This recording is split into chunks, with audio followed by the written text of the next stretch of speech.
হাই everyone, যিসকল job এক্সপেৰিয়েণ্ট তেওঁলোকৰ কাৰণে আৰু এটা ভাল খবৰ লৈ আহিছোঁ।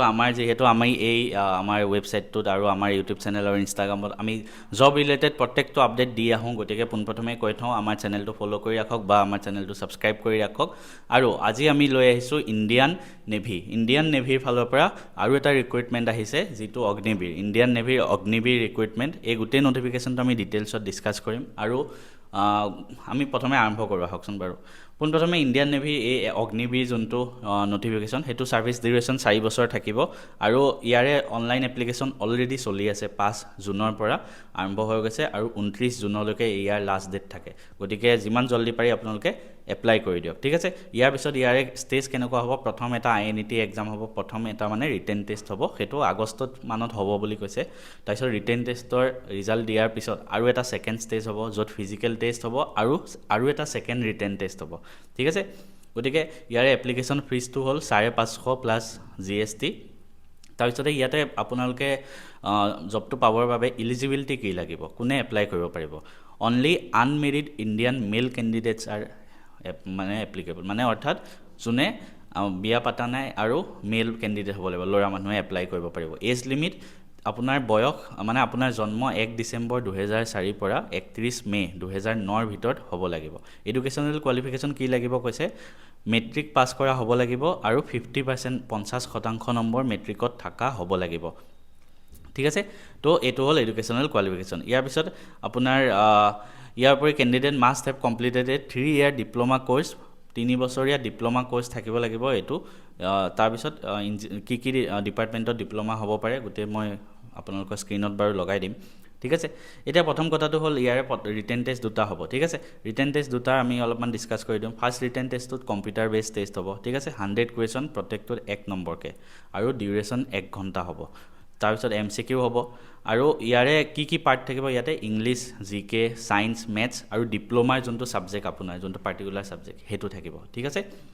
তো এইটো হ'ব, ইয়াতে নিগেটিভ মাৰ্কিঙো থাকিব -0.25কৈ। তাৰপিছত ছেকেণ্ড ৰিটেন টেষ্টটো হ'ব, যোনটো ফাৰ্ষ্টটো পাছ কৰাৰ পিছত হ'ব। তাতো 100 কুৱেশ্যন, 1 ঘণ্টা হ'ব, 60 মিনিট। ইয়াতো অবজেক্টিভ কুৱেশ্যন। ইয়াতে কি থাকিব, ইংলিছ, GK, ছায়েন্স, ডিপ্ল'মা, একেই লেভেল হ'ব, কিন্তু আগৰটোতকৈ অকণমান টান হ'ব, ঠিক আছে। তো এনেকৈ আপোনালোকৰ 2টা টেষ্ট হ'ব। কোনোবাই যদি ডিটেইল নটিফিকেশ্যনটো জানি এপ্লাই কৰিব বিচাৰে, আমাৰ ডেছক্ৰিপশ্যনত বা আমাৰ বায়'ত লিংক দিয়া আছে। তাৰপৰা যিকোনো চৰকাৰী চাকৰিৰ বাবে প্ৰস্তুতি চলাই আছে তেওঁলোকৰ বাবে আমাৰ ফালৰ পৰা এটা ভাল খবৰ। আমি বহুত কষ্ট কৰি 2টা ছেট বনাইছোঁ। এটা হ'ল যিকোনো চৰকাৰী চাকৰিৰ বাবে, সেয়া ADRE হওক, APSC বা APSC প্ৰিলিমছ বা Assam police, SI, SSC state মানে চেণ্ট্ৰেল লেভেলৰ SSC চিলেবাছৰ ওপৰত বনোৱা হৈছে। সেইখিনি চিলেবাছে গোটেইখিনিত কভাৰ আপ হৈ যায়। SSC, তাৰপিছত আপোনাৰ ৰেলৱে, NTPC, এই গোটেইবিলাকৰ কাৰণে আমাৰ এটা ছেট বনোৱা হৈছে, মাষ্টাৰ বুকছ, য'ত আমাৰ কোৱান্ট ৰিজনিং থাকিব, ইংলিছ, GK, কম্পিউটাৰ ছায়েন্স, এই গোটেইখিনিৰে এটা ছেট বনোৱা হৈছে, ঠিক আছে। এই ছেটটো আপোনালোকে ল'ব পাৰিব। এই ছেটটো মই আপোনালোকক দেখাই দিওঁ। মাষ্টাৰ ছিৰিজ, প্ৰথম মাষ্টাৰ ছিৰিজৰ আমাৰ ষ্টেট গভৰ্ণমেণ্ট এক্সাম আৰু SSCৰ বাবে দেখাইছোঁ, য'ত কোৱান্ট আৰু SSC ইংলিছ, ৰিজনিং আৰু জেনেৰেল এৱাৰনেছ, এই গোটেই 4খন কিতাপ পাব। 4খন ই-বুক, এটা ই-বুকত আপোনাৰ প্ৰত্যেকটো চেপ্টাৰ, ঠিক আছে। যেনেকৈ জেনেৰেল এৱাৰনেছৰ, হিষ্ট্ৰী, জিঅ'গ্ৰাফী, পলিটিৰ প্ৰত্যেকটো চেপ্টাৰ পাব। গোটেইখিনি মানে প্ৰায় 1000মান বুক, মানে এটা চেপ্টাৰৰ পৰা, হিষ্ট্ৰী এটা চেপ্টাৰ, পলিটি এটা চেপ্টাৰৰ পৰা আপোনাৰ থিয়ৰী দিয়া আছে। ইম্পৰ্টেণ্ট যিমান এক্সাম প্ৰিভিয়াছ ইয়াৰ গোটেই কুৱেশ্যনবিলাক চাই থিয়ৰী দিয়া আছে। সেই থিয়ৰীখিনি পঢ়ি, চেপ্টাৰটো পঢ়িয়ে তাৰ তলত এটা চেপ্টাৰ 200মান MCQ দিয়া আছে। এই গোটেইখিনি কৰিব পাৰিব প্ৰত্যেক ছাবজেক্টতে, সেনেকৈ quant, English, reasoning, general awareness. Similarly যোনে বেংকিঙৰ কাৰণে পঢ়ে, স্পেচিয়েলি মই যিহেতু বেংক কোৱালিফাই হয়, তো বেংকিঙৰ কাৰণে কোৱান্ট, ৰিজনিং, ইংলিছ, তাৰপিছত জেনেৰেল এৱাৰনেছ, কম্পিউটাৰ, এই গোটেইখিনিৰে সেনেকুৱা ছেট বনাই দিয়া হৈছে। এই গোটেইখিনি আমাৰ মেথছ এণ্ড ফিজিক্সত গৈ ই-বুক আপোনালোকে ডাউনলোড কৰক।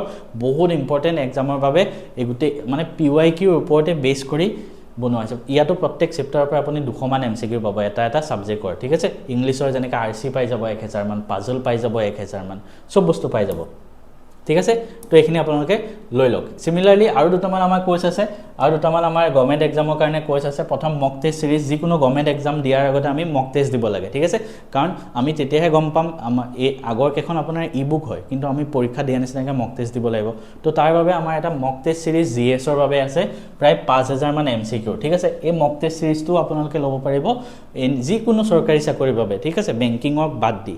কাৰণ বেংকিঙত এইবিলাক বস্তু নাহে জিকে তো জিএছ পাৰ্টৰ পৰা হিষ্ট্ৰী জিঅ'গ্ৰাফি পলিটি ইকনমিক্স আৰু আছাম জিকেও ইনক্লুডেড আছে ঠিক আছে ষ্টেটিক জিকে প্ৰত্যেকখিনিৰ পৰা 5000 এমচিকিউ বনাই দিছোঁ এটা চেপ্টাৰৰ পৰা মানে 100-150 এনেকুৱা এমচিকিউ বনাই দিয়া হৈছে এইটো আপোনালোকে নিজে পৰীক্ষা দিয়া নিচিনাকৈ এটেম্প কৰিব পাৰিব আৰু পিডিএফও পাব তো এই গোটেইখিনি এইটো জিএছৰ মক টেষ্টটো ল'ব পাৰিব আৰু তাৰপিছতে আমাৰ আৰু কি আছে এই গোটেইখিনি বস্তু আপোনালোকে ল'ব পাৰিব ইয়াৰ উপৰি আপোনালোকৰ আমাৰ আৰু কিছুমান কোৰ্চ আছে যেনেকৈ আমাৰ মেথছ এণ্ড ৰিজনিং যিকোনো চৰকাৰী চাকৰিৰ বাবে আছে এই গোটেইখিনি বস্তু আপোনালোকে মেথছ এণ্ড ফিজিক্স হাব এপটো ডাউনলোড কৰক গুগল প্লে ষ্টৰত গৈ এই এপটো ডাউনলোড কৰক যোনটো 10K প্লাছ ডাউনলোড আছে 4.4 ষ্টাৰ ৰেটিং আৰু তাত গৈ আপোনালোকৰ যোনটো কোৰ্চ লাগে এটা আছে বেংকিং SSC তো তাত এবাৰ ক্লিক কৰি চাওক এটা আছে আসাম জবস দুটা মেনু আছে